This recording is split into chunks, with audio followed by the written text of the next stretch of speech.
crazy Batman song. Wow! What's up, everybody? Welcome to a brand new episode of Granny's PT. We're at episode 57. 57. Jesus, we're almost geriatric here. Almost. But we're young at heart, so it's all good. That's true. So thank you for joining us tonight. Whether you're joining us on the Facebook live stream, if you're joining us on YouTube, if you're joining us on Instagram, or if you're joining us on Twitter, or wherever you found your audio-only podcast. We're opening up with What's the Batman from the Lego Batman movie, because that's our movie of the week. And this song is completely insane, so you should definitely check it out. It's by Patrick Stump, and it's wild. There you go. So, all right, Jason, what's up, buddy? What's going on? How's it going, Ed? Good to be here. Excited to be here. Just continuing, right? We hit the Batman and we went, nah, fuck y'all. We're still going to continue covering Batman movies. Yeah, we counted down to the Batman, but we're like, you know something? We're not done with Batman yet. Nah, we never really. Who's really done with Batman? You know, I feel like with Batman, like Al Pacino felt in Godfather 3. Every time I feel I'm out, he pulls me back in. Yeah, and you can't go wrong with it because you really can't. Because he's Batman. He is Batman, and I've been watching ever since we started this. I watched Mask of the Phantasm last week. I've been watching a lot of the cartoons on the DC animated stuff. And man, Batman is awesome in every one of those. I was watching even the one where he gets taken over by on Apocalypse by what's his face? By Thanos. Darkseid. Yeah, Darkseid. Yeah, not Thanos. I was because they're the same Thanos. character. Not Thanos. Although Thanos, I know technically is not Darkseid. Darkseid came first. I get it, but yes. But even Batman reprogrammed by Darkseid, serving Apocalypse, I'm watching that going, yeah, a villain, but still badass. Like no matter what Batman does, he's awesome at it. You're right, because he's Batman. I'm actually I gotta share this with the group. I saw this. A friend of mine showed this to me the other day. It is the smartest goon in all of Gotham City, and I think it was an old Justice League cartoon. It was like after the Batman the Animated Series, and they hear some noise in a room, and the guy comes in, and he opens the door, and Batman literally is doing something. He just goes, and he just stares at the guy, and the guy just goes, and he'll go close the door and locks the door, and another goon comes over and goes, "You see anything?" He goes, "Nah, there ain't nothing in there." Smartest goon in all of DCEU right there. That's pretty great. I like that, man. Dude, he's just that intimidating. What are you going to do? No, that's what it is. And look, if I walked into my own bathroom at 3 a.m. and Batman was in there investigating something, no, that's Batman's territory, man. I don't care. I'll go somewhere. There's a gas station on the corner. I'll be back. Yeah, it's time to go. That's it. I'm leaving my own house. I'm sorry. That's right. That's right. He's got it. All right. So we got a pretty packed show tonight. We're going to be talking about our movie, like we mentioned, is the Lego Batman movie, which is our last Batman movie because it's Batman. Because we have two other ones lined up. Yes, exactly. We'll be talking about The Boys Presents Diabolical, which dropped its entire season like about 2 weeks ago. But we want to give people time to watch it and stuff, so we'll be diving into that season tonight. We'll be talking about the latest episode of The Flash, season 8, episode 6. Wait a minute, there was an episode of The Flash this week? Last week. I mean, that surprises me because I watched an episode of The Flashes with The Flash Juniors, but I didn't see an episode of The Flash. I must have missed that. But I have notes on The Flashes. Well, we'll be interested to dive into your notes about flashes or flashing or whatever we want to call it at that point. Because it is. Sorry. I also just wanted to see the look in your face when you thought I didn't watch The Flash this week, as I'm the one who's supposed to drive it. No. That's on you. You actually, I was like, listen, it is what it is. I'll just go off memory and that's it. Whatever. But to kick things off, though, we did get a new trailer from the MCU to kick off our week. And it was the Ms. Marvel trailer. Mm. So that dropped just yesterday morning. They dropped a pretty cool poster as well. Jason, what's your initial reactions for this trailer? I like it. I dig what this movie looks like it's going to be. It looks like it's doing another thing like Spider-Man, where Mhm. it's kind of like, yeah, it's a younger person in the suit, and so we're gonna have a lot of fun with it. It's not going to be a very serious MCU thing. It's going to be more of a comedic one, which I think goes well with the character. Agreed. I think the actress they got for this for Miss Marvel, I think looks great. This is the first I haven't seen because I avoid this stuff unless I have to cover it. So Mhm. I haven't seen this stuff. So I thought she looked really cool. I love the line that she has, like, wait, saving the world. Brown girls from New Jersey don't save the world. And I guess that could have hit me because my wife talks about herself as a brown girl. Mhm. My students talk about themselves, like my female students, as brown girls. So I'm kind of like, wow, that like to have someone say that as a superhero and then Yeah. go and become a superhero. That this must be like I'm excited for this because I think it looks fun, but this must be exciting for people just because it is a person who's getting to be a superhero on the big screen that looks like them. Mhm. And so yeah, I'm all for this, and I think this trailer got me even more for it than I was before.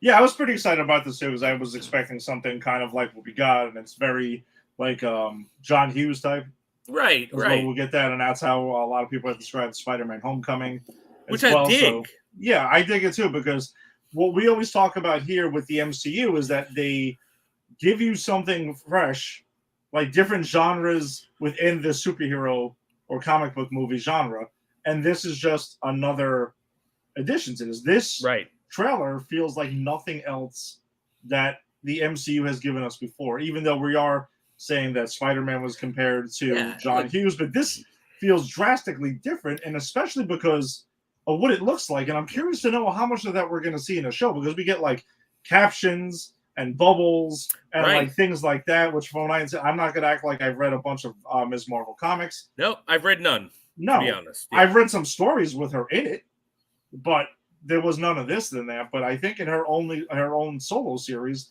this is kind of what it's like, and I thought that was really cool that they were able to keep that and put that on a screen and make it look cool because we know that not just because something looks cool in a comic book on paper and panels Right. means it's going to translate to the screen, and that's when you got to shake things up.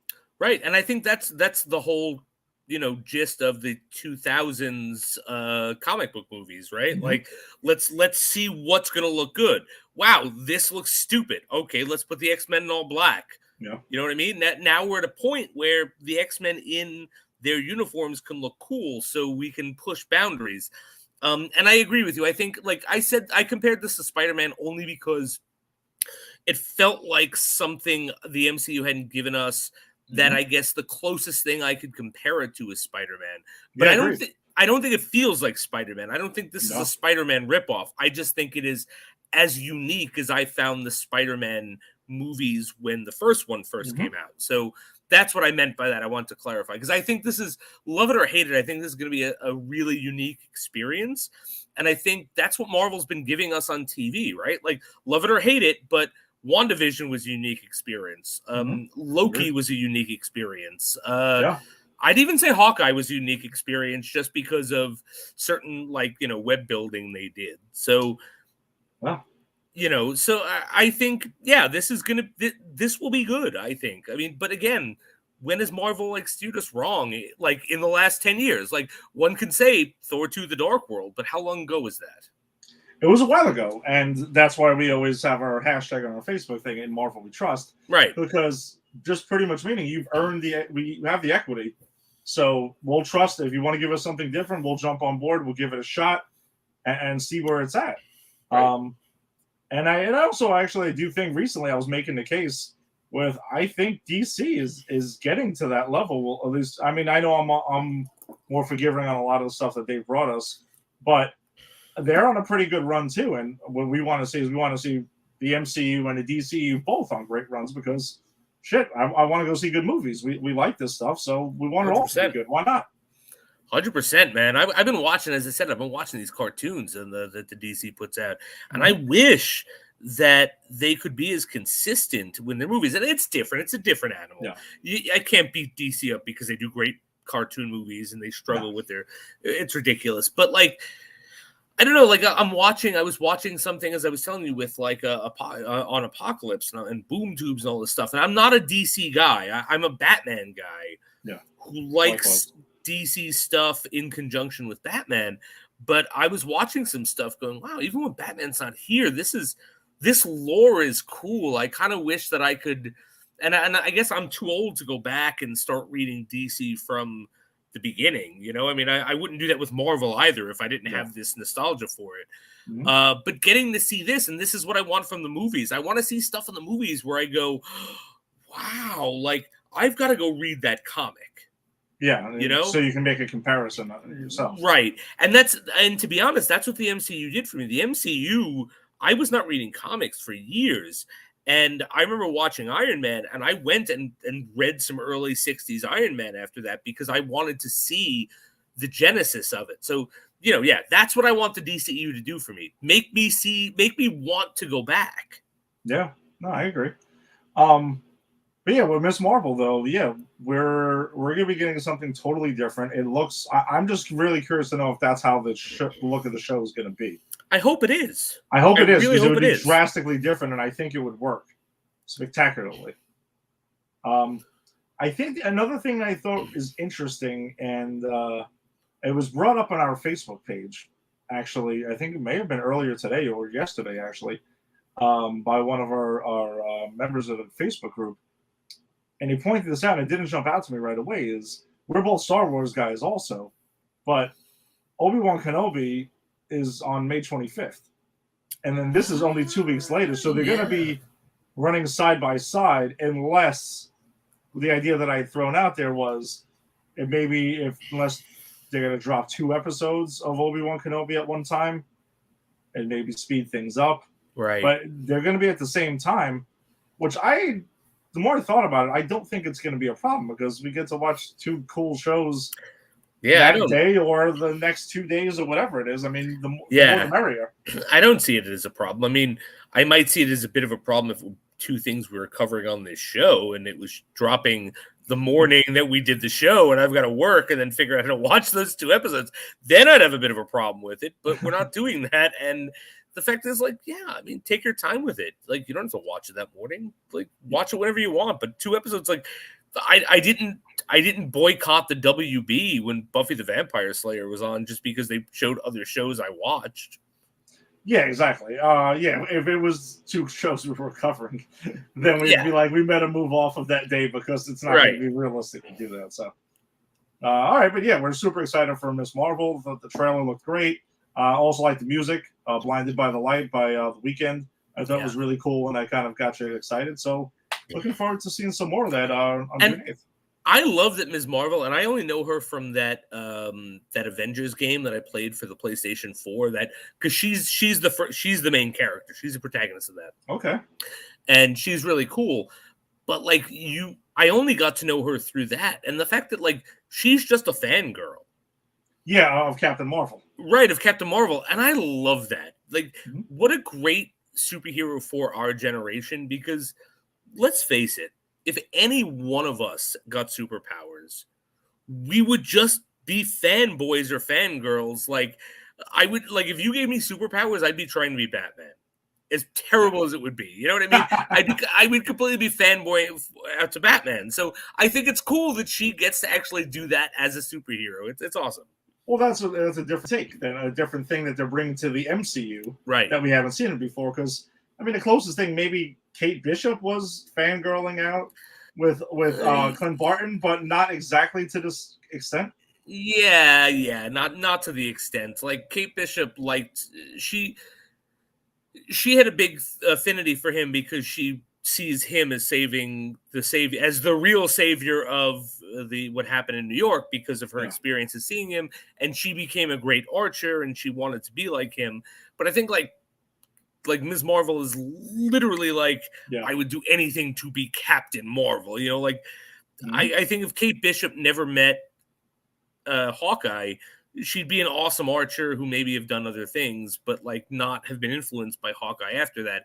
But Ms. Marvel, like that's her trajectory. You know what I mean? No, absolutely, and we're gonna see her in the Marvels, Yeah, as well, because she'll be which is cool. alongside Captain Marvel. Yeah, and well, and Spectrum or Photon or whatever. Monica Rambeau is gonna what moniker she's gonna go after. Yeah, As well. In the comics, she was one of the people to be Captain Marvel, but I'm sure they'll give her one of the other monikers in the MCU.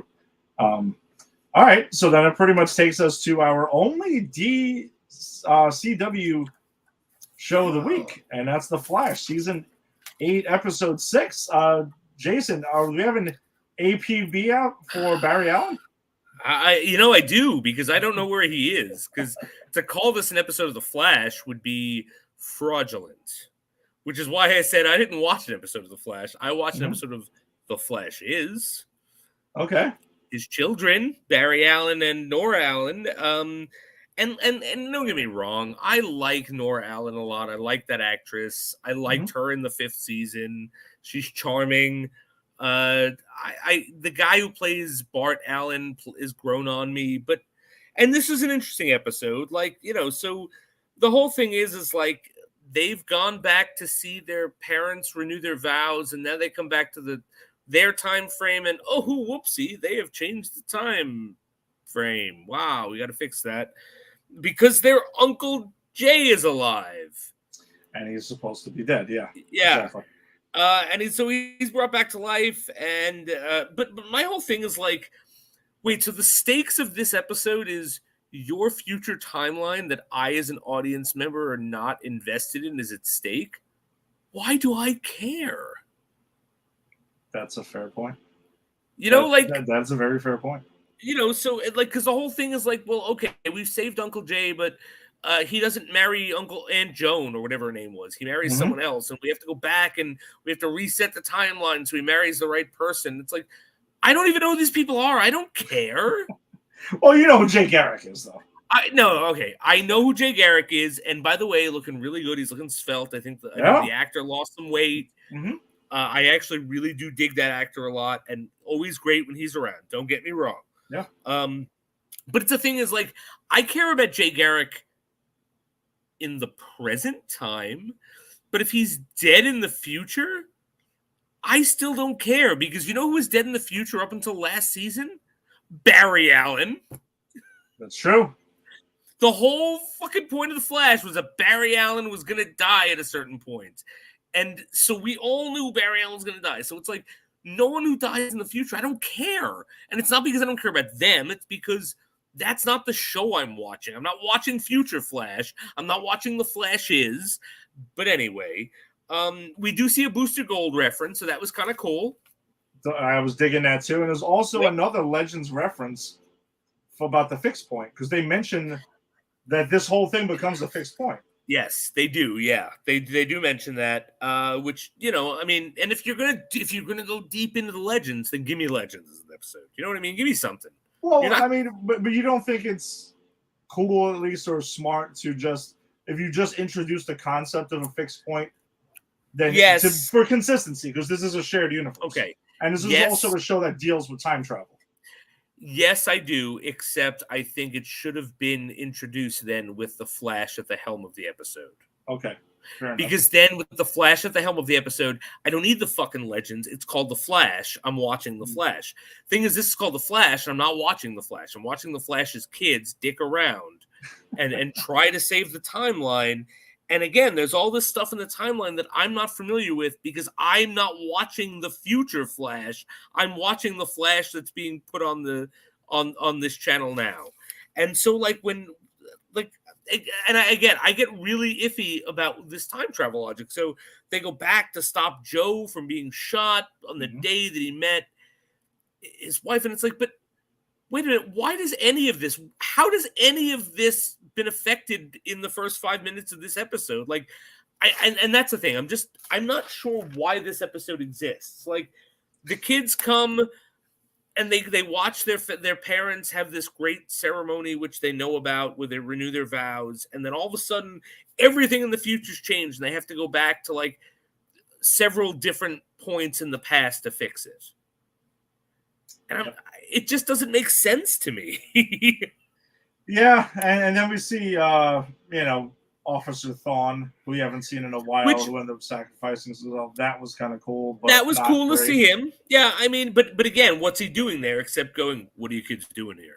Go get me coffee. Make Go a get me coffee. coffee." You're right. It's like it was cool to see him, but then I forgot he was in the show at all because he didn't do anything Besides, ask for coffee. besides ask for coffee. Yeah. But yeah, I mean, and then the whole thing is like all of this somehow activates the Royal Flush Gang early, which it took me a while to remember who they were, but they're big. I guess they have some things, and Mm-hmm. President Luther, psych. Yeah, that actually thought was kind of funny. That was funny. I thought that. Yeah. I also thought that was funny too. But the thing is, like, this episode, like, it's fine, but this is essentially our first episode of The Flash of this season, because the last 6 episodes were your crossover. It's your, like, they didn't call it the crossover. They didn't call it, like, whatever multi-dimensional orgy they usually call it, right? But that's what it was. Yeah, they titled it Armageddon. Like, it's its own little story pocket, like, miniseries type thing. Exactly. So literally the first episode of The Flash this season we get has 2 minutes of The Flash in it. Mm-hmm. And the Flash Juniors are running around. And again, it's a fine episode, but I don't know what we're doing here anymore. Like, I don't know why I'm watching this show, except that I have to. It's because I don't get what is the ethos? What are they trying for anymore? Like, I don't understand. It's like, so we're just going to write the Flash out sometimes for no reason because the guy who plays Barry wants to do other things. Well, then stop the show. Yeah, I wasn't not entertained by the episode. I just feel like this was like a wheel spinning filler episode. Mm-hmm. Is what I got from it.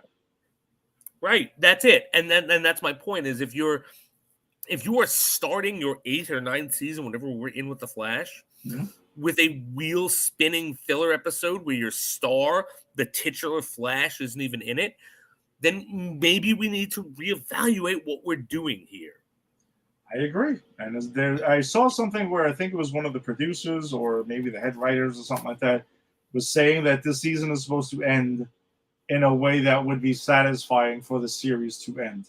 But yet you see things about Grant Gustin wanting to sign him for another season. So I don't know. To me, it seems like this show is going to end. I have a feeling they're not ending it this season. I think they're going to squeeze one more season out, and that'll be that.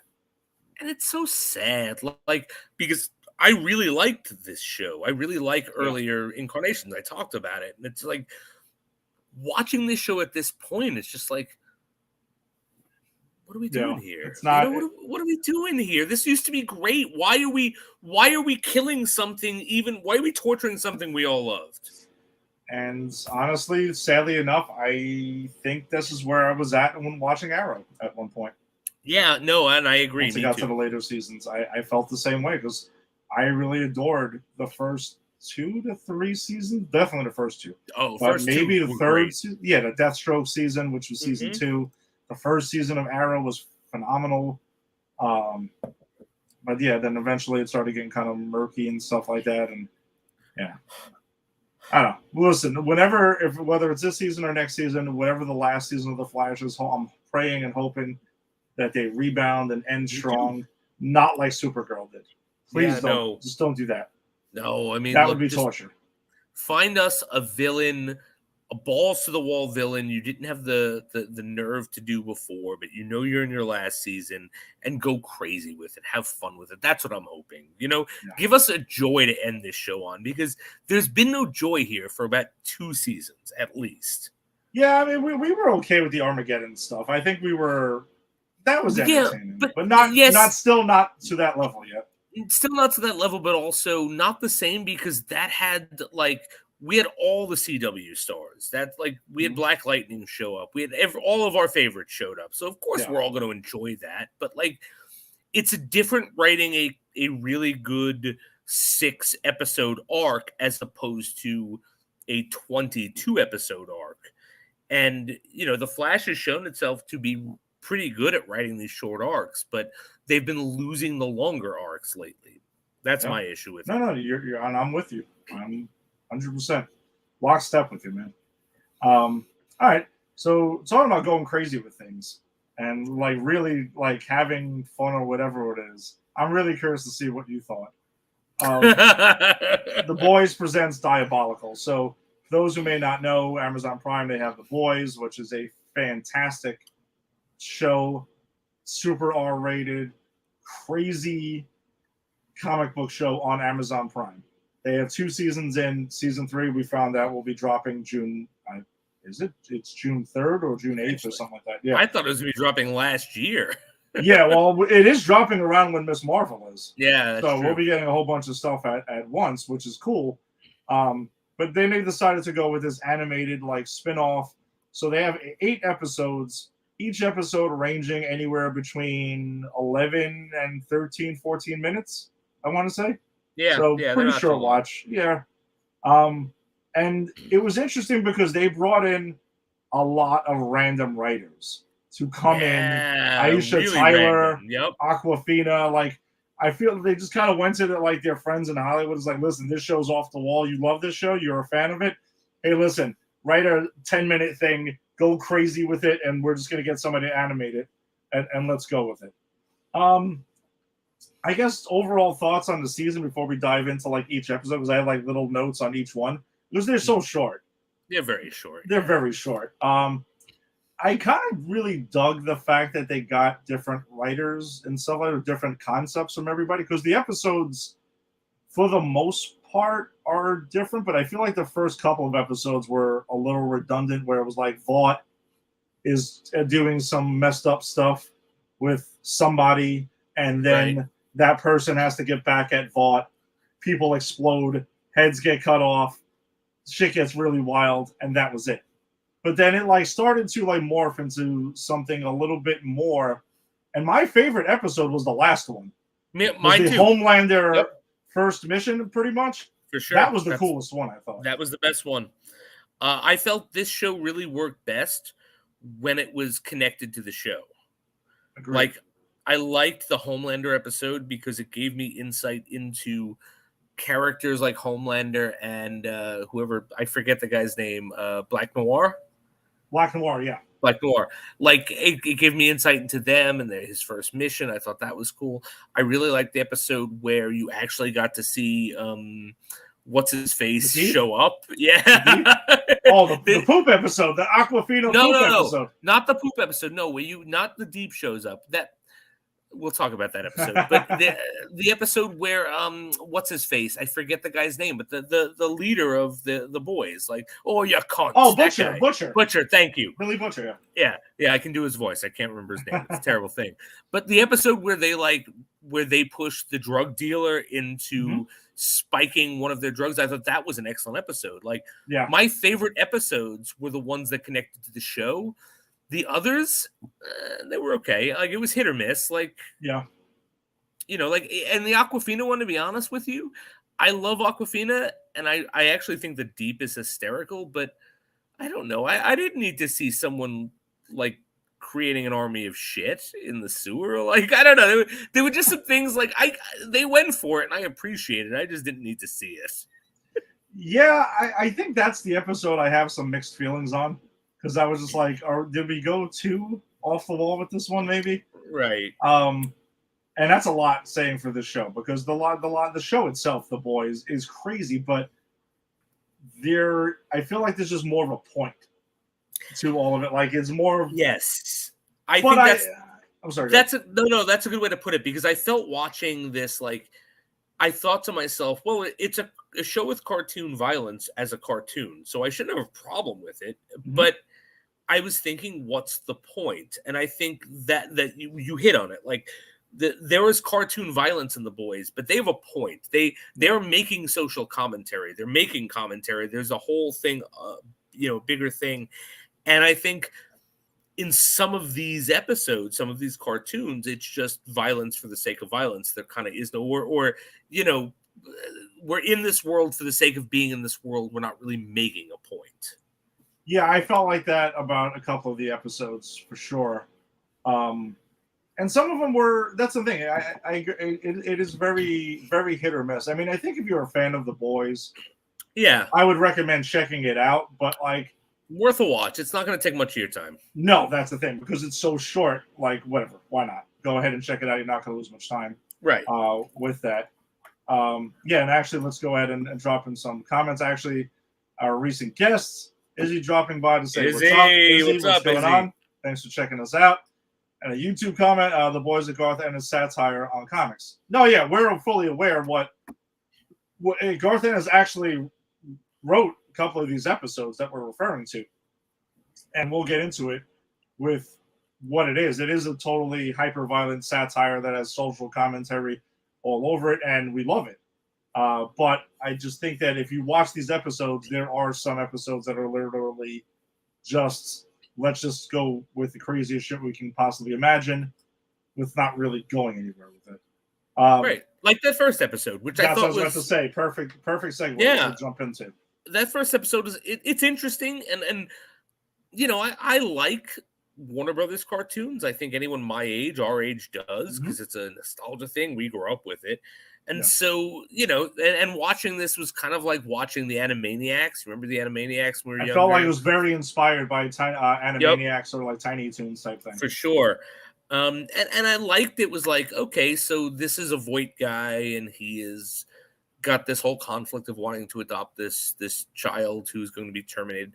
I thought that was cool. But again, like, I don't know. I think I might have liked it more if it wasn't the first episode, because this set my expectations, and I watched it going, okay, but what does this have to do with the boys? Like, yes, it's in the world, and yes, it's interesting to see, but like, I wasn't emotionally invested, which I am in a lot of the characters of the boys. So, you know, and maybe that's the difference. I wasn't emotionally invested in some of the stuff going on here that was not directly connected to the world.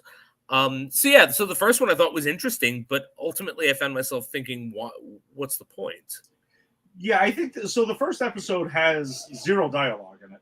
Right. There's none. It's literally very much like Jason described, Tiny Toons, Animaniacs type style of animation that you go with it. And you can kind of tell by the music and something like that.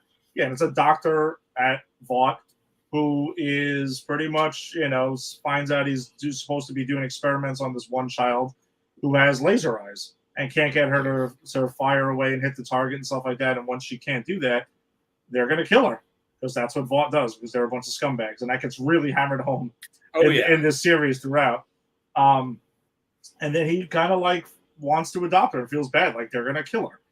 And then there's this like leader, like the leader from like the Hulk villain type guy who shows up, and and that's kind of what threw me too, because so the leader is this guy with a huge brain. Like I saw what the guy who ruins Vought looks like. It's the guy who runs Hermano's Chicken from Breaking Bad. Like, it's that guy. Is also a Grand Admiral in friggin' The Mandalorian. Right. I mean, let's face it, this guy's in everything, and he's awesome, and he should be in everything. Giancarlo Esposito. He's fantastic. He's wonderful. But, like, that's the head of Vought. So who is this, like, and that's what, I think that's what threw me most is we see this, like, big brain guy, and it's like, wait a minute. I've watched every episode of the fucking boys. I've never seen a big brain guy in charge. I've seen Juan Carlos Esposito, and I've seen, like, foot soldiers, but who's this guy?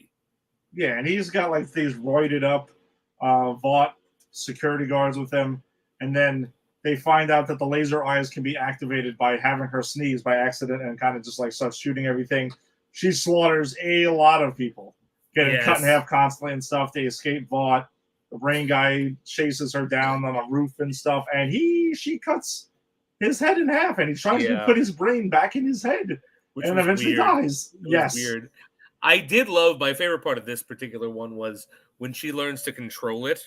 Yes. And he, the doctor, like, has her on his hand, and he just goes, bah, bah. He's just pointing, and she just laser eyes like she's a gun. I thought that was clever. I kind of like that. Yeah, and so did I. And to me, because we were in the world of the boys, I kept on wondering if the doctor was going to get killed, like constantly, like by some like really fucked up, vicious way. But no, Surprised he survived it. yeah, I was very surprised. I was waiting for him to die, like her to sneeze by accident and kill him, and that would have been it. But surprisingly not. The doctor ends up with a laser eyes baby, and they kind of go on. So I mean, listen, I do think that one was pretty pointless, but whatever. Yeah. I actually had some fun with that one. It was okay. No, I did too. It was entertaining, but Yeah. but again, it being the first one, I went, what's the point? Like I think the first one would have better been served if it was the one with Butcher in it. And then we get all these other anthology ones, then we end with the Homelander one. I think that might have been better because at least it bookends like this is the world you're in. Mm-hmm. And I know we know what world we're in, but like again, I was watching that and I don't know what's coming up in these other episodes. I'm going, this is fun and pointless, but I really hope the next 8 episodes aren't like this. I agree. I thought I was wondering if they were all going to not have dialogue at one point. Right. The second episode with the kind of like rejected soups, and they get back at their parents. So the short version of this, the little story that we get is that Vought again is experimenting on. They want to experiment on children, and parents are serving their kids up to Vought to be experimented on, so they can get rich and have superhero babies and stuff like that, and kind of just like ride their coattails for wealth. And then when they find out they get shit superpowers essentially, and we get some really wacky shit, they kind of just toss them to the side and like abandon them. And then eventually they get a list of who their parents are who abandoned them, and it's a free for all, and they start murdering all of them. Yeah. Do you know who is the narrator in that? Christian Slater. Yes. You like? Amazing to me. Amazing that was Christian Slater. Yeah. But I actually like this episode. I like this one a lot because it connects to the world of Vought. We know from watching The Boys that it is revealed that no one was born with powers accidentally. It was all the Vought serum. We know that there are parents who did this to their kids. So this is an exploration of, well, what about the parents who didn't have the cool superpowers? Now, I think some of the superpowers they gave were dumb. Like the guy with tit face, like tits for the head. Like that's just stupid. Like what are you doing? It was really, really unnecessary. The one thing I will say with that character though, that his arc is kind of crazy because like when they catch up with his parents, she's like this, like does a lot of charity work and she loves puppies and everything else. And they're just like, oh, well, wait a second. Maybe we don't want to kill this woman. And then the flashback guy is a guy who gets powers in those flashbacks, finds out that she like ripped a dog apart and was like... And made him watch, Made him watch, and that's why he was like crying and got rid of him. So I don't know if she like turned an about face after that or something like whatever that, or maybe this is all bullshit. And no, I think it was all bullshit in that. Yeah, she lures them in. Yeah. So then they were like, oh, fuck this. We're going to kill you now. And I think that was cool. I just wish it was... I wish it was with someone who wasn't the butt of a joke. Like, that guy was, like Titface was a joke. That was like, he's Titface. Yeah. You know what I mean? But then they give him that huge thing. It's like, well, you could have given that to someone like Slow-Mo or someone like that. The Slow-Mo thing I thought was actually hilarious. Slow-Mo was really funny, actually. And that's why it came to mind. Because so all of these characters have like shitty superpowers. Slow-Mo moves really slow.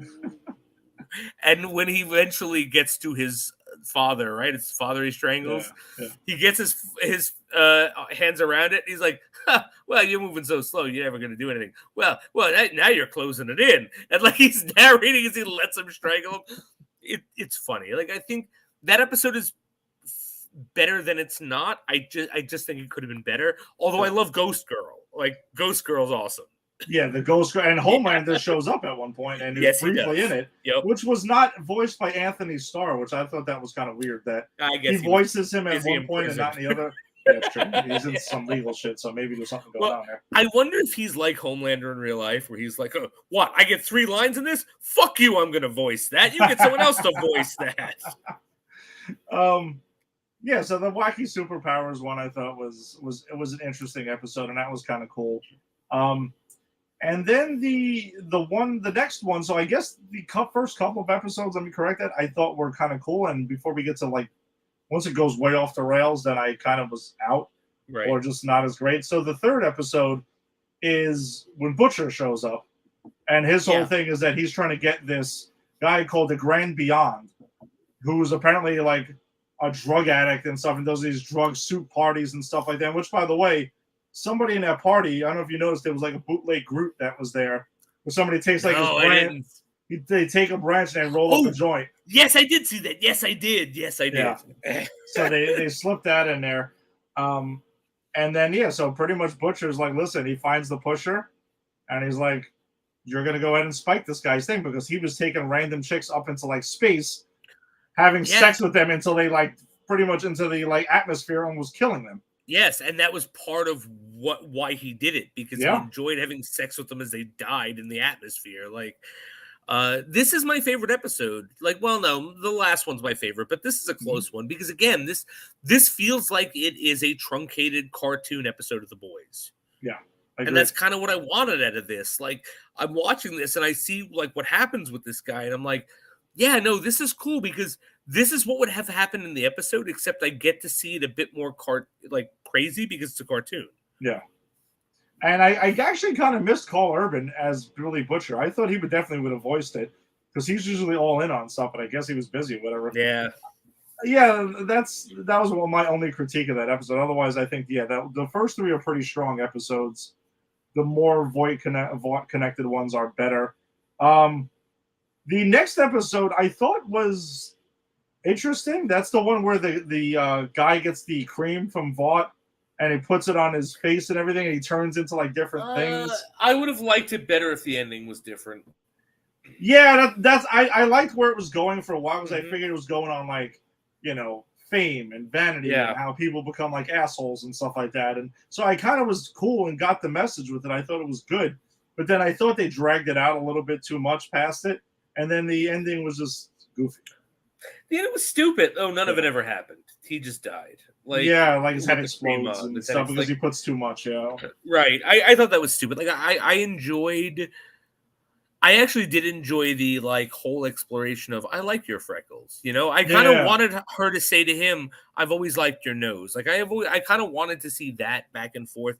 It would have been a really nice satirical look on fame and how fame distorts the way we view ourselves and each other in the society, which this is satirically what The Boys does, right? So it's not like I'm asking too much for this show.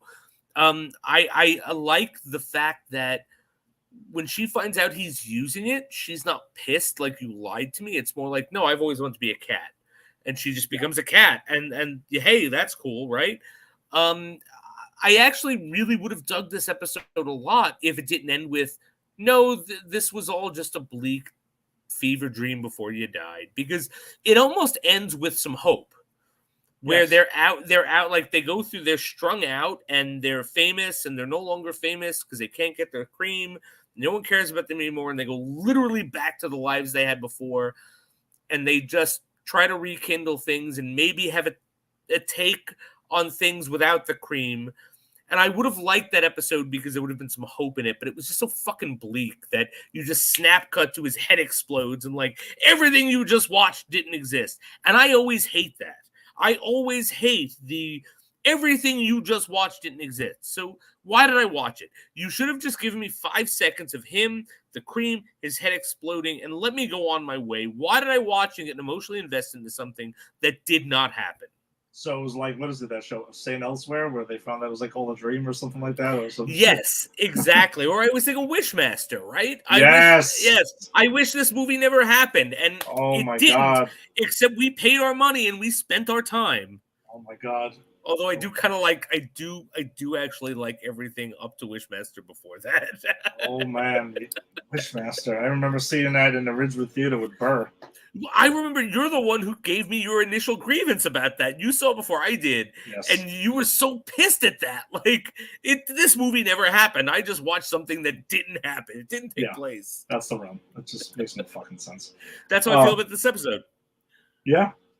So the other one that we got to is the Aquafina episode then, where she pretty much is trying to get some drugs off a drug dealer. She ends up getting Compound V, and she takes it, and she gets a random stupid superpower where she apparently farts out a turd-looking, that looks like a turd emoji, and they like are linked together, and then the Deep comes looking for her, because it's like some drugs that he wanted to have, and they fight in a sewer eventually, where it's her and she realizes that she's the special one who can create all poop in a sewer, and tries to send all the poop that's in the sewer after the deep, and the deep is like, fuck this, I'm out of here, whatever. So I guess the part that I liked about it was I just feel like this is the kind of shit, pun intended. This is the kind of shit that happens to the deep, and we always see he's in some insanity. That part I'll give it kudos for, that was cool, because he even realized, like, dude, I'm out of here. Like, fuck this. And I also appreciated that the actor came back to voice, the deep. So I thought that was cool. I love that actor. I love the deep. I think the deep is such a piece of shit in the real show. Again. And he's so good. The actor is so good. Yeah, so again, this is a very pointless episode, and I do think it's one that just went to like, all right, I got a really stupid idea, so let's animate it and just roll with it. Another thing I'll say though is it is very like Japanese animated. Yes, for sure. Like, and that was cool. I actually dig that they had different animation styles for most of the episodes. This one was extreme. This one's not like any of the other ones that are on here. So that was kind of cool to see that. But overall, this was the one where you kind of lost me for the most part. All right. And then the next episode we got was what I want to say. The next two are really weak. Episodes 6 and 7. So the next episode we get is this. It's like Nubian and Queen Nubian. That these two superheroes get together because they fought this hawk guy who has like boxing glove hands that are there, and then they end up starting a family, and it's about the daughter seeing them many years later, and their marriage has fizzled and the spark is gone and all this other stuff, and they're going to get divorced, and she's like sad about it, so she tracks down the guy that they fought that brought them together to try to rekindle that. Yeah. I think this is like this one. I think this is the weakest episode out of the whole ring. I wasn't crazy about it, and I love that Aisha Tyler was in it, and and Don Cheadle. And Don Cheadle. I didn't even realize that was him. Jesus Christ. And I like that she wrote it, but it's just dumb. Yeah. So here's what I like about this one. I like that the Nubians were put together by Vought, and they had to fight whatever the guy's name was, the Hammer Hands guy. Yeah. And it was all just like for show. Like, it was all just for show. Their marriage was arranged. You find out, it's kind of hinted at. I like that stuff. That was kind of cool. But like, I don't know, like the daughter going to the guy and convincing him to go fight them, and he gets his ass kicked and they kill him. They just out and out kill this guy, which is like, wow, this guy was actually doing your daughter a favor. I'm not okay with this. And then they go have rough sex, and the daughter's like, get divorced. I've signed your divorce papers for you. Like, again, why was I watching this? I thought that was a dumb ending to it too. Like, it just kind of went nowhere. So, like, I think like this show needs to, if it's not going to be in the realm of the boys that we are in, and they've given us episodes like that, but if it's going to go elsewhere, it needs to then have some heart. Because the boys doesn't have heart, but the boys doesn't have to. That's what they established. And if you give me Homelander, if you give me Butcher, I know it's not going to have heart. I know what I'm getting into. But if you give me like, my parents are getting divorced, I want to save them, and then I'm going to serve their divorce papers after they brutally murder a friend of mine, and it's like, I don't know, that you need a bit more heart for me to give a shit about you if I've never met your characters before. Well, it was also because, like, so she wanted them to get divorced because they had, like, crazy, rough superhero sex upstairs? I guess. I don't know, because it went from, I gotta save the marriage, to, you getting me a pony, which they promised before, and she still went and did her thing. So it's like, I don't know. It was a character turn I didn't understand. Yeah, I just think it's a poorly written episode. This is kind of dumb. The next one I thought was like the only serious one that we really get that's not played for laughs at all is episode 7, where the older couple is there, and she has like is it like leukemia or cancer or something like that, and then he ends up getting this like what looks like it's compound V, and gives it to the wife to save her, and then it ends up being like some sort of alien that was there, and it like grows and stuff. Right. Or maybe I even thought it was Compound V, but it became its own thing. Like, Yeah. but whatever it was, the cancer escapes her body and becomes a creature that literally just starts absorbing everything around it, like cancer does. Yeah, so maybe the cancer became it brought the cancer to life, I guess, if we want to say that's what it is. And then she ends up like dying at the end. At the end of the episode anyway, and I think she had like sacrificed herself to, it got her in the end anyway. Yeah, because the whole thing is that the janitor, it was his wife, and so he stole this and then went and gave it to her, and then Vought was trying to kill them both, and they kept escaping because she had this power, and then when it escaped, she felt that she had to put an end to it. So yeah, it was supposed to be an emotional thing, and again, I thought it was fine, but I don't know, just like having one genuine emotional story amidst the sea of like, I control shit now. It's like I'm not saying it was bad. It just was so tonally different than everything else. And I watched these all at once. Yeah. That I was just like, I was like, what are they going for? It got too erratic, I think. There has to be some sort of consistency at some point. And also keep in mind, this show opens with like a dog licking its balls or pissing or fucking something. Yeah. So it's like, right. So you're giving me an episode where an older woman dying of cancer sacrificed herself to that cancer to save everything else around her. And I just saw a dog dry humping a doll in the beginning, like tonally, like, you didn't set me up for this. Yeah, and this was the Andy Samberg written episode. Oh, wow. Okay, well, good for him. Good for him. Look, I like Samberg a lot. Good for him for trying to go for something serious and more grounded. I think it could have worked if they were doing something different. I just didn't think it worked here, but good for Samberg for trying. Yeah. And then the finale, though, we get, which we agreed was our favorite episode, it's pretty much Homelander's first mission. And you get Anthony Starr and Elizabeth Shue and everyone else pretty much comes back to voice their characters. And even they got Giancarlo Esposito to come back too. So this is like full on boys. And it flashes back to Homelander's first thing where we get more story of Black Noir.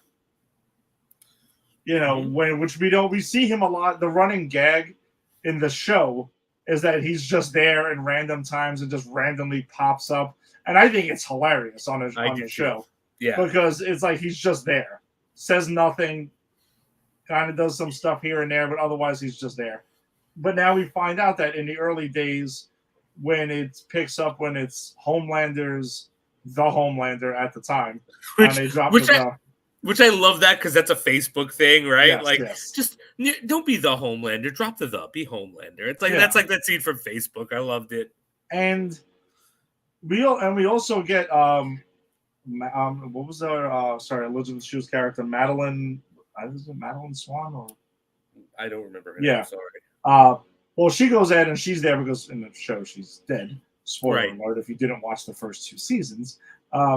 But she's there, and then you start seeing her relationship where she's kind of like, flirting with Homelander heavily at one point, and we see a cartoon erection, which I was going to say I wasn't expecting, but then again with the boys you should probably expect anything. Yeah, again, I just watch a dog fuck something. So whatever it is. But then they go ahead and he has this thing where he goes to stop this, what he believes is a terrorist situation, but it seems like they were just bluffing to kind of like do something right. And he ends up like murdering a bunch of them. And then he starts having a mental breakdown and Black Noir shows up and they have this like back and forth of trying to like chase down each other because at the time, apparently Black Noir was like the leader of the 7 or like the top guy. And Homelander was like, wants to he's the new guy. That spot. Yeah, he's the new guy. So that's pretty much where that takes place. And Homelander kills a lot of people. Oh, goes pretty crazy and shows a lot of his mental breakdown when he flashes back to himself as a child. So we get a lot of Homelander stuff. I love Homelander as a child because that to me is one of the most interesting things because Yeah. he's a guy who has to pretend like, and you saw this in The Boys, he has to Mhm. pretend he has this whole backstory when he was raised. He was literally bred and raised for this. And he's crazy. Like he's a psychopath because of the way he raised him, right? Mhm. And I love that he is giving the speech because we've seen him give these speeches before in live action. Yeah. And we've even seen him flip out. I forget what season it was, but it was like when they were giving the tour of his old house, which wasn't his, but Yeah. someone put the blanket out, which actually was his, and he flips out about it, right? Because that was the blanket he had in whatever the fuck Vought Institute he was raised in. So I loved actually to see that sort of given more depth. Like, okay, he's giving his speeches and you see what he went through. Like, this poor kid was tortured. Like, you understand why Homelander is the way he is. And that's why this is my favorite episode, because it actually gives me insight into the show. Agreed. And that's where that's why it's by far my favorite episode of this run, whichever, if they're going to do more seasons or not, if this was just a one-off. Because they didn't really say if there's going to be a second season per se. But yeah, this was the most impactful one and meaningful one and connected to the show. And Homelander, you're right. He is the most interesting character on The Boys, which there's a lot of interesting characters. Mm-hmm. He is a complete douchebag, and like I feel unnerved when he's in a scene because you don't know what he's going to do. But then when you think about it, this is the Superman or Captain America combination of, remember, like what the world of The Boys sees him as, besides what the boys see. And that's just so fascinating to me that you should feel that unnerved whenever he's around because you don't know what the hell he's ever going to do. No, same, absolutely. And I don't know, was it season 2? It must have been season 2, where they were trying out new recruits and they had the was it the blind recruit? It was the spoof on Daredevil, pretty much. Yeah, like, yeah, pretty much. And Homelander's like, and this is the actor too. Homelander's like, okay, great. Yeah. He's doing his thing, and the guy's like, oh my god, I'm such a big fan. He's like, and Homelander's like, that's great, but I just have one question. What would you do if they do this? And he goes, what? And he fucking claps the guy's ears and completely blows his eardrums out and leaves him on the floor, and literally then starts like throwing death slurs at this guy, and like, I don't want this guy here, and like, that's like that's that character for me, you know what I mean? And the fact that this cartoon was able to kind of encapsulate some of this, I thought that was really cool. Like, because you're right, even in the cartoon, I'm unnerved when he's on screen. I don't know what he's going to do. Yeah, so it's just amazing to me that that's the case, and that's the character that The Boys presents to you, and it's also one of the reasons I genuinely love the show. Like, it's just crazy. And we also got not going to dive into it too much, but we got a season 3 teaser trailer that dropped, which looks people exploding insanity and stuff like that. And yeah, I can't wait. I'm pretty excited for that to get around because this is the first Boys we've ever covered on this show. That's true. I caught up 2 years ago or a year ago when we first started doing this, and I loved it. And now I've been chomping at the bit to talk about new stuff.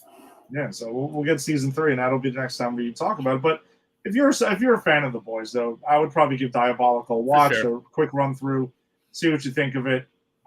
It's not bad. I wouldn't say it's bad. It's just a little inconsistent. That's pretty much kind of what I would say. So, some of it I think you'll really like. Some of it I think you'll go, why am I here? But ultimately, it's 10 to 15 minutes. What else are you doing with those 10 to 15 minutes? I mean, exactly. Like, if you got lives to save in those 10 to 15 minutes, even if you're going to like it, don't watch it. But if you got 10 to 15 minutes to kill, watch an episode. It's fine. Yeah, pretty much. All right, so we'll continue rolling with this is it, the last Batman movie Batman proper movie we're going to talk about for quite some time. But we got the Lego Batman movie, dropped in theaters a while ago, spin-off of the Lego movie, because the Batman character, Will Arnett's Batman, was such a huge hit in that and stole a lot of scenes he was in. So, of course, he's got to get his own solo movie, and this is what ended up happening. Jason, what were your thoughts overall, at least on the Lego Batman movie? All right, so I'm going to say something. I'm going to start my thing off saying something that might piss some people off, but I'm going to do it anyway. And it's a big problem I have with this movie. It's the only big problem I have with this movie, to be honest with you, because I think ultimately it's a very, very fun movie. I don't think Michael Jackson music should be used to impart morals to our children. Okay. And, like, considering what Michael Jackson and look, I understand there are some people who go, well, no, not all of those 10 kids could have been molested by Michael. Michael never molested anyone. I love Thriller. I love Thriller too, right? But let's be clear. If there was Cletus Jones living down the block who had as many molestation accusations thrown against him, but was never convicted, and I cut his balls off, the same people who'd be pissed at me for disparaging the wonderful Michael Jackson for being a child molester would applaud me on that. Fair enough. And so I just think Michael Jackson, his considering what he did and considering what he was accused of, whatever you want to believe he did it. 10 people say he did it. I'm sorry. But the fact is, I don't think Michael Jackson music should be the cornerstone for children's movies. And it was, in a sense that they were even singing it in a choir in a church. That was weird to me. Okay. And I told you I was going to have a hot take that people were not going to like, and that was it. Having said that, I did enjoy the movie outside of that. I thought it was a very, very fun children's movie. People like hail this as like their favorite Batman movie. I don't get that. Like, I liked it. I thought it was good. I thought it was cool that it was like, it was exploring some things that don't normally get explored in children's movies. But I also thought it was very, very much clearly a children's movie. And I never forgot that. But, ultimately, I thought it was fun. Yeah, I think I had a lot of fun with the Lego Batman movie. I can't really disagree with much of the Michael Jackson stuff. If you've seen the documentary, Finding Neverland, go check that out and watch that and then see what you think. And I'm pretty sure and I want to be clear, Jason's take is there. It is what it is. Like, I like Michael Jackson too. I have 3 or 4 songs on my iPad. I'm not judging anyone I'm not canceling Michael Jackson. I'm not judging anyone who listens to Michael Jackson. I'm simply saying we have to be real here. Would we be okay with Jeffrey Jones starring in a children's movie? No. And that's you know what I mean? That's fair. So yeah, a lot of it is pretty much like Batman, essentially, or learning about teamwork and trusting other people and not just doing his own thing and exploring his relationship with the Joker in this movie. Zach Galifianakis is hilarious as the Joker in this thing. Absolutely, and I love that they code this as we're in a relationship, right, Batman? No, we're not in a relationship. Like, I love that it's coded like he has relationship issues. Commitment issues. Exactly. Which, we can't debate. Batman probably has a lot of relationships. No, for sure. But even like when it's put into, I just like that it's put into like, but I'm your biggest villain. I never said you were. I love that. Like, that was fun. It's great. Yeah, I guess we'll start on Will Arnett's Batman. He, it's taken on a very, because I'm Batman. Yeah. Like, point of view in it, and he's just like crazy. In the song we played in the beginning, he's like, who's the manliest man? Who's got the coolest gadgets? Who's got the abs of steel? And he talks about the abs throughout the entire movie. And they nail a part where they're talking about like he has a 9-pack and everything, or a 10-pack, whatever the heck it is that they get crazy with. But that was cool. But we got a comment here from Izzy. Yes. Lego Batman understood Batman better than Joel Schumacher. 100%. Absolutely, 100%. Look, whenever I badmouth anything that is Batman that isn't Joel Schumacher, just understand it goes above that. Yeah. So yes, this is leagues above that Joel Schumacher shit we got. This movie understood Batman and the Joker and his relationship to things way, way better than Joel Schumacher. Hands down, uncontested. Yeah, and they take it to a comedic level, which is fine. Again, where you're writing the Lego movie, the 3 Lego, no, there's 4, I think, like theatrical release Lego movies, because there's the Lego movie, there's there's the Lego movie Part 2. I've seen those 3. I didn't watch the Ninjago one because I was like, I don't know what the hell Ninjago is. So I'm sure there'll be a lot of jokes that'll go over my head, and that's it. But yeah, it's a children's movie, which you check out, and there's a lot of adult humor peppered into it. So the adult that's sitting there with the kid isn't like, jump off the house because they're Right. just like, I'm bored out of my mind with this crap. Right. Let's just say this. I got my son to watch it with me last Saturday because I had him last Saturday, and I had him. My wife and I lived together. She was away, and I was watching him. So he was like Wreck-It Ralph or Encanto, the two movies he loves. And I was like, okay. how about Batman? And I put it on, and I just kind of hoped it went. You just pray. And he asked me to change it 15 minutes in, and they got really angry that I changed it and wanted it back. Because that's what it is, living with a toddler, guys. Finn is what, 2? He's 2, yeah. So, I mean, that's so it's like, he's like, Kanto. I'm rushing, putting Kanto on. She starts singing. He's like, Batman, motherfucker. But anyway, I liked that how much he liked it. There was a lot here. I really did enjoy it, and I think it's a great children's movie. I really do. And I think the fact that the way it explores Batman trying to get a family together and get connection, I think that's great. The way it's explored here is wonderful for children. I think this, I want my son to watch this over and over again because I think A, it's Batman, and I want him to like Batman, which he already does. And B, I do think there is some really good morals to learn for children here. So, I mean, ultimately for what it is, I think it's great. Yeah, I really enjoy it. I watched it. I forget how many times I've seen this movie. It's probably like about a handful. And I get laughs out of it all the time. My funniest stuff here is, everything surrounding Will Arnett is hilarious in this sense. And the callbacks to they go some really deep dive Batman stuff. That's insane. Where Alfred's like, well, I remember you had something like this in 89 and 92, and he literally just goes down the movies and goes, and this is a weird time you had in 66. And it does, what I love about that scene is every one of those they redo in Lego, except for the 66, you just see Adam West. Yeah. That's too weird to replicate. And it's great. It goes super deep dive and like next level stuff with it. And they have Condiment King, and they have Eggman. Kite Man is in it. They make fun of Bane because he has the Bane Tom Hardy voice in this. Yes, he does. The villains are insane. You have King Tut and Egghead. Like literally every one of the shittiest villains on the Batman 66 series was there. I loved it. Yeah, and they have some really deep cut stuff, which I think is great. And that's the funniest stuff. Like there's different Batmobiles. He has all the suits.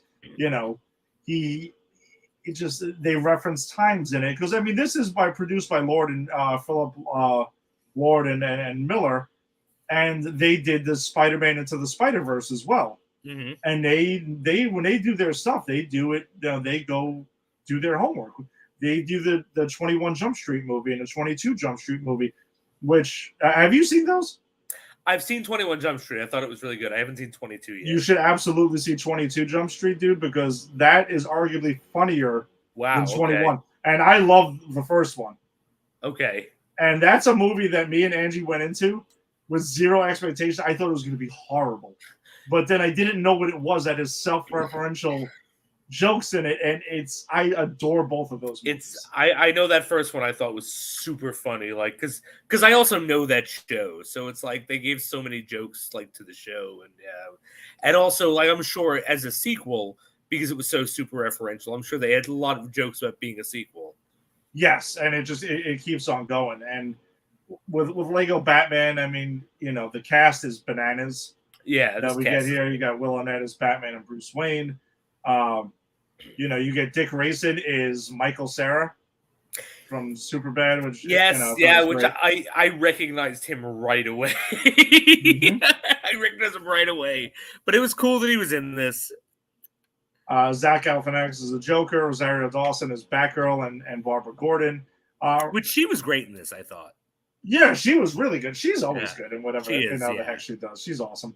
Ralph Fiennes was Alfred. That's right. Yes. Yeah. Who we got in Kingsman recently and stuff like that. So that's right. Keeps going.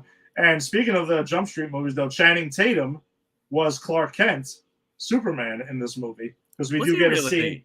He is, and he also is in the Lego movies, both Lego movies as well. And Jonah Hill is Hal Jordan.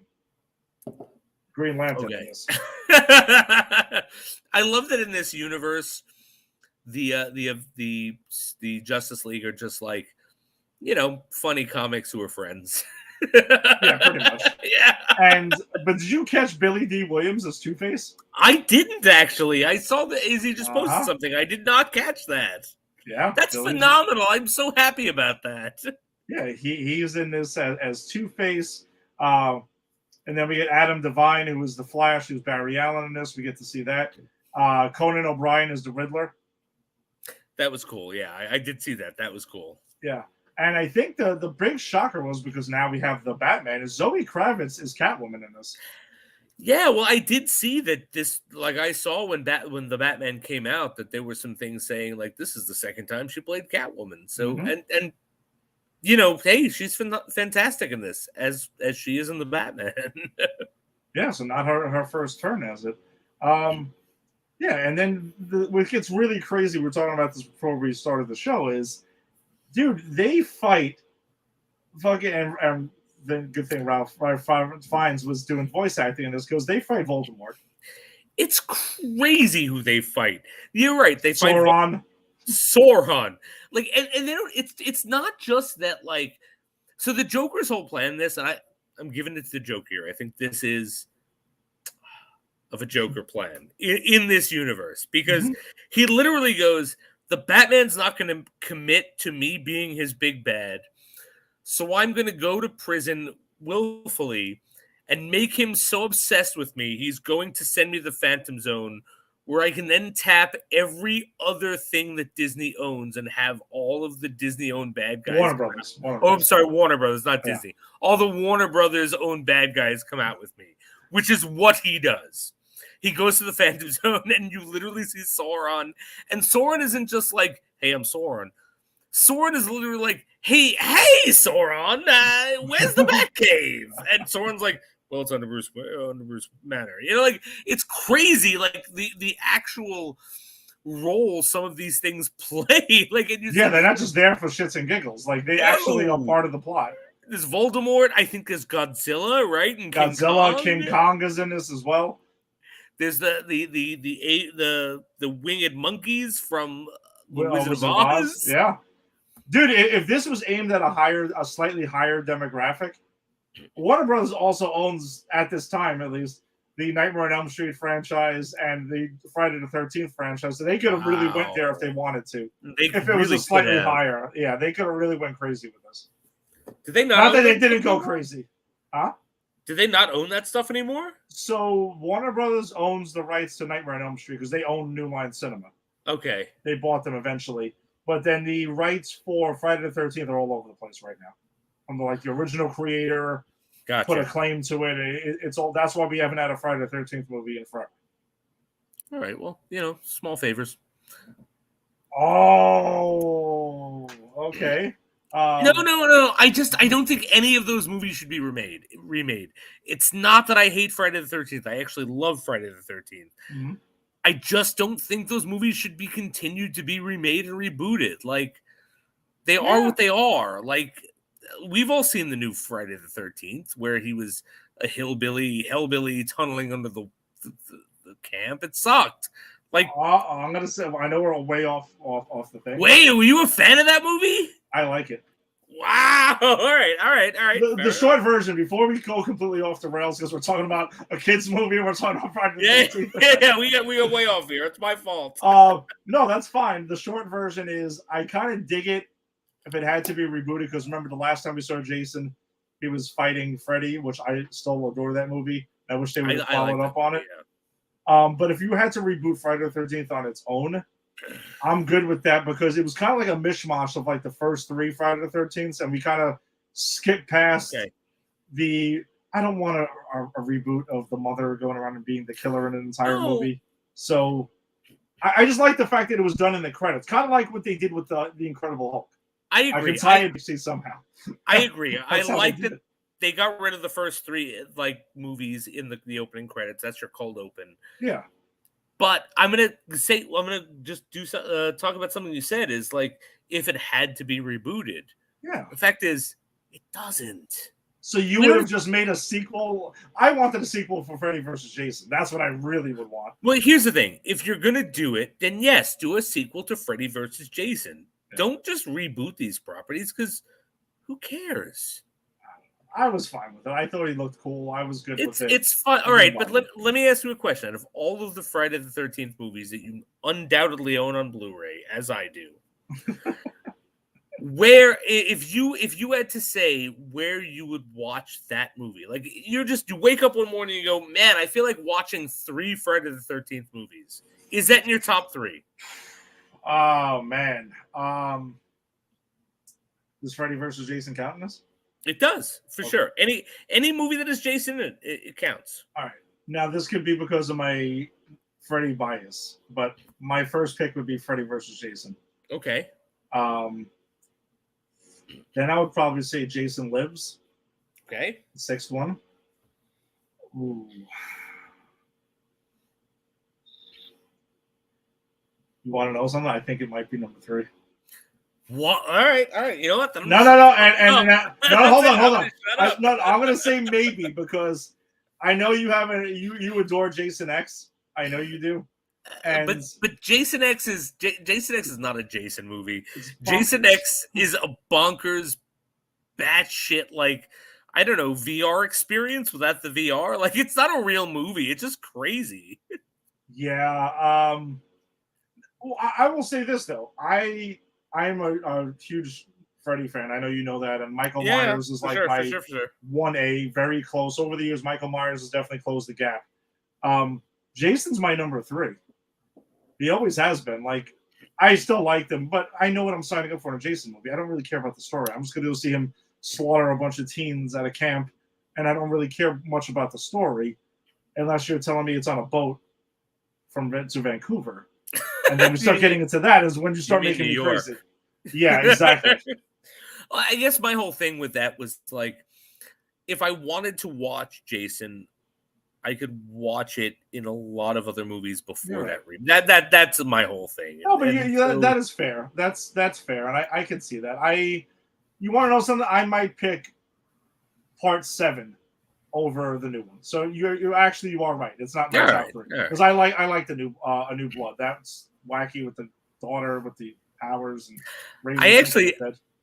That's one of the worst ones, but it's one of my favorites. The movie.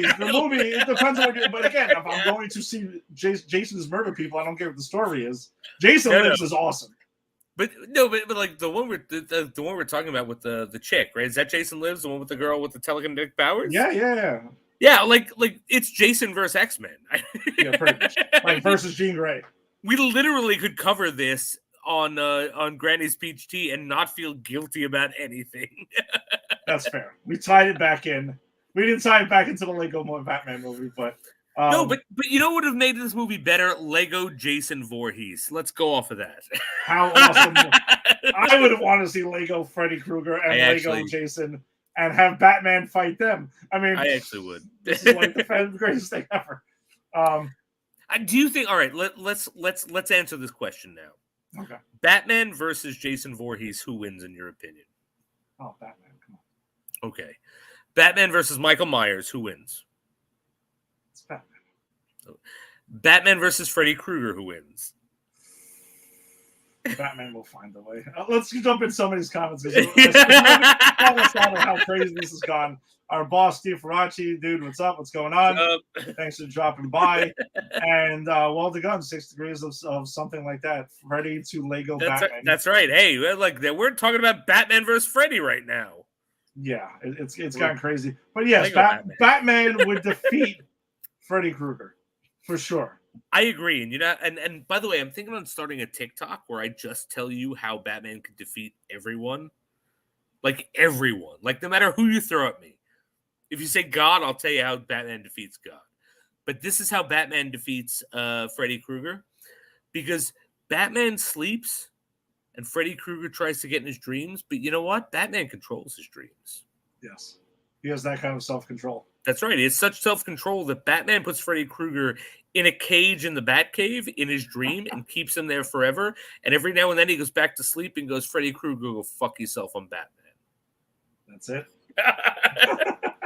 Look, tell me in the comments if you would like subscribe to that on TikTok for me just doing that, because literally I would do that on TikTok for 3 minutes a week. I think we might have to look into that, dude. In the comics, Batman beat the Predator and an alien. Yes, Batman can beat anyone. Anyone. Yes. You just tell me who it is. We're very multicultural. That's sure. right. We're not just comic book one trick ponies over here. Hey, I have a degree in something or other. Oh, I don't remember what it is, but versus God, I just envisioned Batman kicking his ass like Jim Carrey. I like that actually. But well, yeah, we'll rein it back in. All right, back to Batman. Yeah, Lego Batman. No, Lego Batman's a lot of fun, man. It's really cool. I would say fun-wise, it's probably the most fun Batman animated movie that I've seen. Like, just for fun. I'm not saying it's the best, because we can get into that's a whole different discussion. You know, I love a lot of stuff. We talked about Mask of the Phantasm last week, is Under the Red Hood and all of that. But it's a lot of fun. I enjoy it. It brings a smile to my face every time I've watched it. Yeah, I really enjoyed it too, except for what I had said in the beginning. Mm-hmm. I love that my son watched it. And I think this is a kid's movie. Like, I can't put this up against like Mask of the Phantasm, because Mask of the Phantasm is not a kid's movie. That's a real like movie, and it's a cartoon, and whether you like it or not, it is what it is. This is different. So for what this is, I think it's great. Yeah. I'm hoping my son wants to watch it more. Wish me luck.